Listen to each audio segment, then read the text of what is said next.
Femmes d'ombre, femmes de lumière. Bonjour à vous qui nous écoutez, Florian Dai vous amène aujourd'hui à la rencontre de Barbora Chu. Bonjour tout le monde et bienvenue dans ce nouvel épisode de Femmes d'ombre, femmes de lumière. Aujourd'hui nous sommes en compagnie de Barbora Chu qui est à distance avec nous.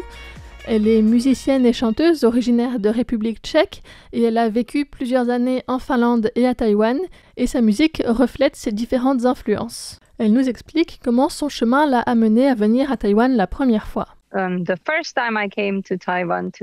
première fois que je suis venue à Taïwan pour étudier le chinois, j'avais commencé à l'apprendre une année avant et je trouvais ça tellement difficile.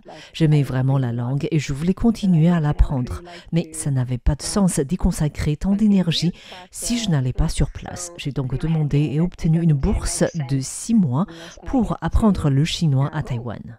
C'était mon premier voyage à Taïwan et je pense que ça a aussi joué sur ce que je fais et là où j'en suis maintenant.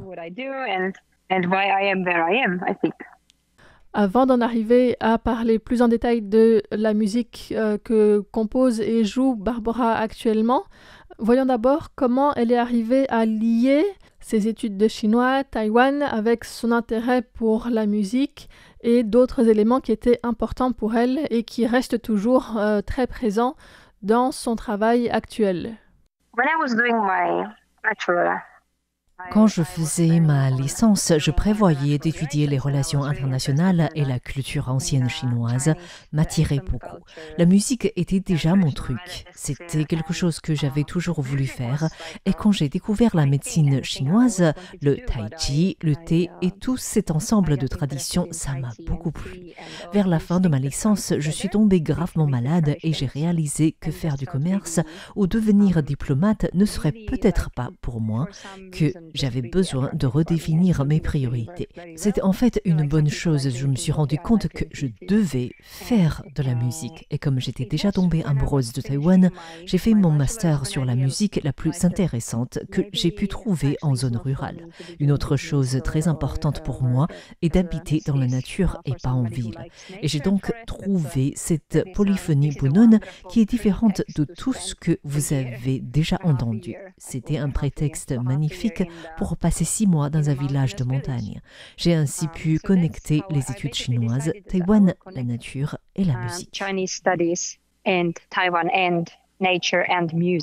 Les recherches de Barbora Chu portaient sur le Passibut-But.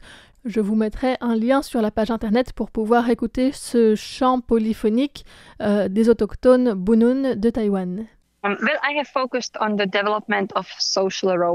Je me suis concentrée sur le développement du rôle social du Passibut, la prière des récoltes des bunun, dans les 100 dernières années, c'est-à-dire depuis le moment où les Japonais ont fait descendre les bunun des montagnes et changé leur mode de vie jusqu'à nos jours.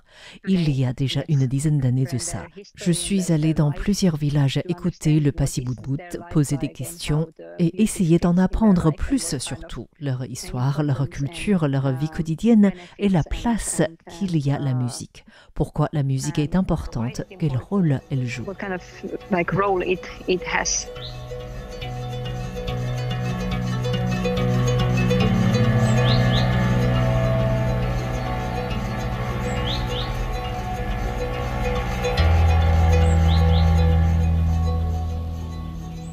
De retour en Finlande après une année à Taïwan, Barbora a continué à jouer du guzheng, que vous venez d'entendre un petit peu. Et puis elle joue aussi d'un autre instrument assez similaire au guzheng, le kantele, un instrument d'origine finnoise. Et donc elle nous explique comment elle est venue à jouer de ces deux types de sitar. J'ai choisi de faire mon master en Finlande dans une université qui avait un partenariat avec l'université Chengchi pour passer 2 ans en Finlande et 1 à Taipei. Je suis originaire de République tchèque et lorsque je suis arrivée en Finlande, la première semaine, on est allé dans une sorte de musée d'artisanat d'été en plein air où des gens présentent des savoir-faire traditionnels et il y avait là un fabricant de sitar. C'est un instrument très proche de guzheng. J'ai commencé à jouer de cet instrument finnois appelé le cantelé, qui ressemble assez au guzheng, et j'ai participé au concours Han Yu Qiao avec un arrangement de Tian Yage au cantelé et à la voix. On a fait un voyage de 2 semaines en Chine avec des visites historiques et culturelles, et dans un musée de la musique, il y avait un guzheng exposé et on avait le droit d'y jouer. Nous avions une visite guidée, j'ai prévenu la guide que je ne bougerai pas de là et j'ai juste joué. Au bout de la demi-heure, j'ai dit « Ok, je dois me trouver mon propre guzheng. Où est-ce que je peux en trouver un ?» En arrivant à Taïwan en tant qu'étrangère qui parle le chinois, on nous demande à chaque fois ce qu'on fait ici et je répondais systématiquement que je cherche un guzheng. Je demandais s'il connaissait quelqu'un qui en joue. Ça m'a pris 3 semaines pour avoir mon propre instrument. J'ai commencé à en jouer toute seule et en allant à l'université. Ensuite, il y avait un club de guzheng avec 3 professeurs fantastiques qui m'ont guidée dans mon apprentissage. Ensuite, je suis rentrée en Finlande et comme j'avais reçu le guzheng en cadeau et le cantelé en prêt de la part du fabricant d'instruments qui voulait juste me soutenir, qui m'avait dit « Prends l'instrument en Chine et peut-être que quand tu reviendras, tu en tireras de l'argent et tu pourras me payer un peu. » Je me sentais obligée de devenir vraiment douée avec, d'honorer cette confiance qu'il m'avait faite. C'est ce qui m'a poussée à préparer un programme de concert assez rapidement et à composer de la musique.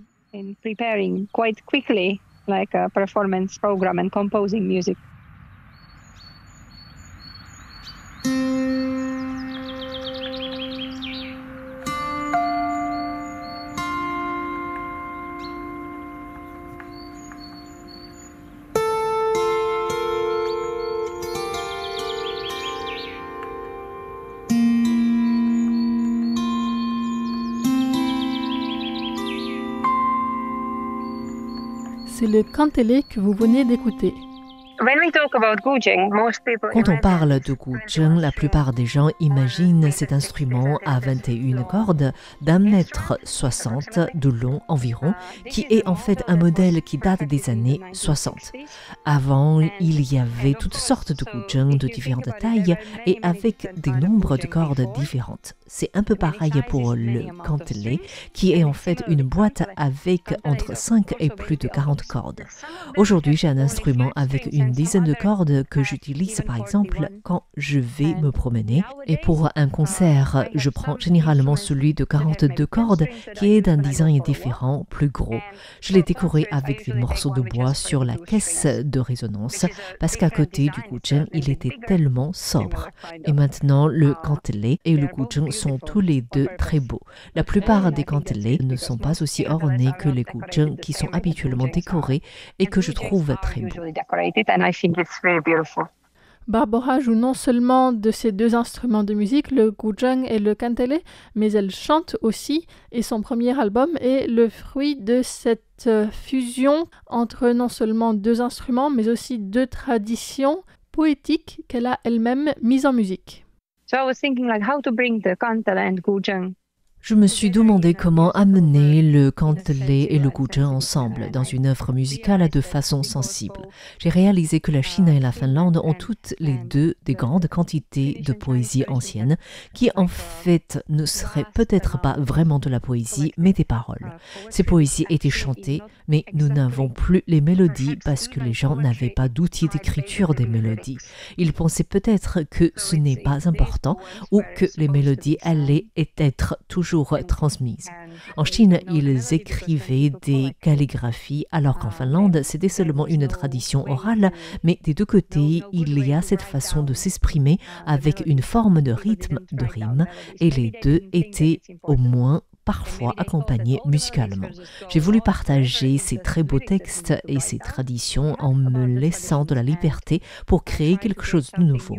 Donc, je chante les paroles et je compose de la musique qui va avec. Pour ce projet, j'ai utilisé une combinaison de textes en chinois et en finnois et de ces 2 instruments chinois et finnois. Les différentes combinaisons possibles de langues et d'instruments alternent d'une chanson à l'autre et parfois même en deviennent presque acrobatiques. Souvent, je prends le guzheng pour accompagner des paroles en finnois, mais parfois, je peux aussi prendre un texte chinois et le cantelé, et ensuite adapter la musique pour le guzheng et jouer à la fois le cantelé et le guzheng tout en chantant en même temps. Ça devient plus dur, mais c'est possible si on sait exactement ce qu'on fait et qu'on n'a pas besoin de regarder. Je joue le cantelé de la main gauche presque derrière mon dos et le guzheng de la main droite devant moi. In front of me.